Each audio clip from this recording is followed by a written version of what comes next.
Et les gens me disent, mais on n'a plus confiance dans ceux qui nous dirigent, parce qu'il y a trop de décalage depuis des décennies entre les paroles et les actes.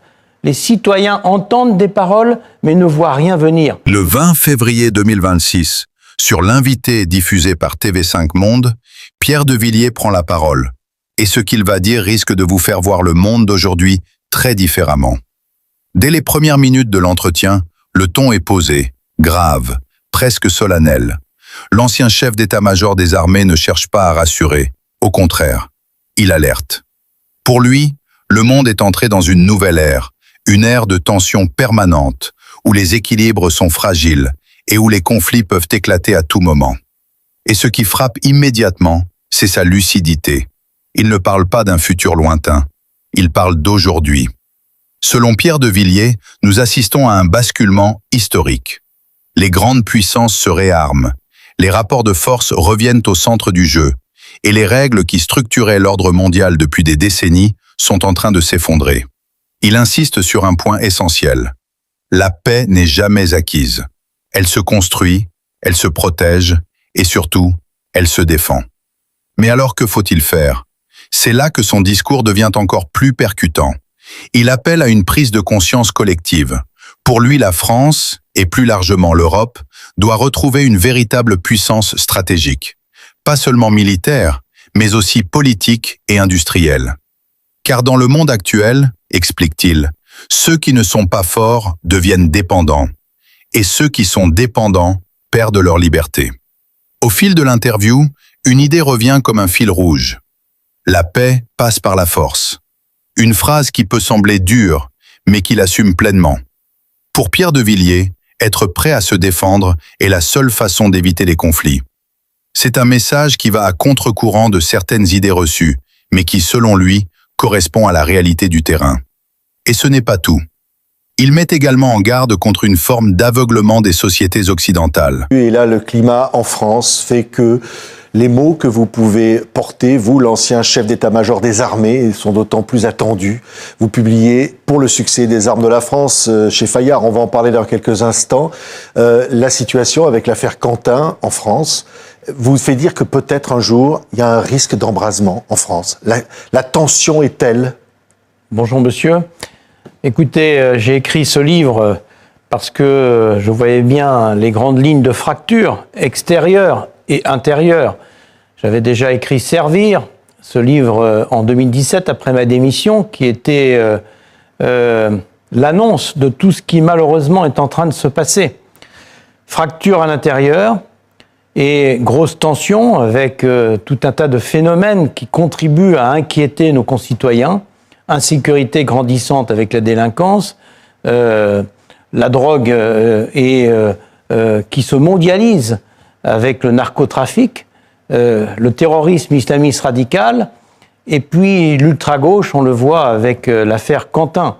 Et à l'extérieur, terrorisme islamiste également, avec de multiples mouvements, et cette stratégie qui vise à instaurer la violence, non pas en moyen, mais enfin, l'extrême violence, la barbarie. Le retour des États-puissances, on le voit avec la Chine, la Turquie, la Russie, l'Inde, l'Iran, l'Arabie saoudite, tous ces grands pays qui ont des stratégies de long terme quand nos démocraties voient la prochaine élection et ils voient les prochaines générations. Monde instable, pays fracturé, telle est la situation et c'est pour ça que j'ai repris ma plume pour essayer de convaincre nos dirigeants actuels, mais surtout nos dirigeants futurs, puisque nous avons des échéances électorales majeures à venir, que la défense, la protection de la France et des Français, ça doit être un thème central de la campagne électorale à venir. Mais alors vous parlez de réarmement moral, aussi de réarmement tout court pour la défense, mais en un mot, est-ce qu'une étincelle est à craindre? On a l'impression que la France aujourd'hui est à un moment clé de son histoire. Qu'est-ce qu'on peut craindre? Une guerre civile? C'est toujours une affaire d'étincelle, les conflits intérieurs ou extérieurs, ou les deux à la fois. On le voit en 1870, en 14, en 39. Le terreau était là et l'étincelle a déclenché le conflit.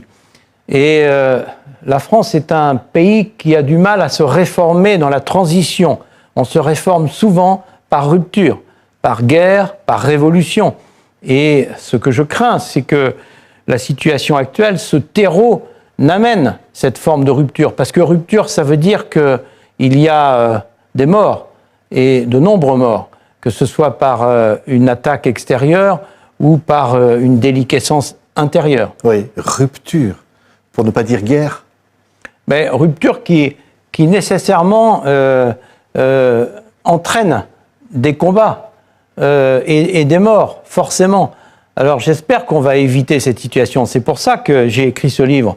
Parce que aujourd'hui, nous sommes devenus les faibles du monde et nous sommes faibles même à l'intérieur, dans notre nation. Et la faiblesse, vous savez, ça attire la force. La force est comme un aimant, La force est attirée par la faiblesse. Oui, mais quand, alors d'abord à l'intérieur, vous dites un risque de rupture qui pourrait entraîner des morts. Qu'est-ce que ce serait ? Vous voyez ce qui s'est passé avec Quentin, et on voit bien maintenant qu'on est dans un engrenage, et cette violence, elle est partout. Elle est dans les paroles, elle est dans les rues. À Paris, quand vous attendez 5 secondes à un feu rouge, c'est tout juste si le gars ne descend pas de sa voiture pour vous poignarder maintenant. On est en sécurité nulle part, et ce n'est pas un sentiment. Je crois qu'il y a eu une myopie politique face à l'insécurité en France.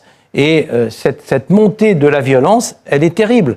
Alors après, c'est vous qui prononciez le mot étincelle, et vous avez raison, c'est le bon mot. Quelle pourrait être l'étincelle qui ferait dégénérer notre pays ?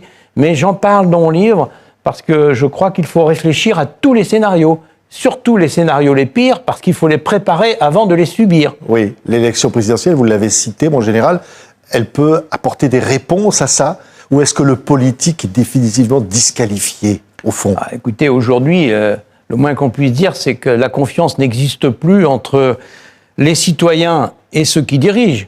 Alors, on n'a pas le monopole, c'est dans toutes les démocraties européennes, ou presque. Vous voyez l'état de notre Europe. Sauf qu'en France, je trouve que la situation est peut-être plus grave qu'ailleurs.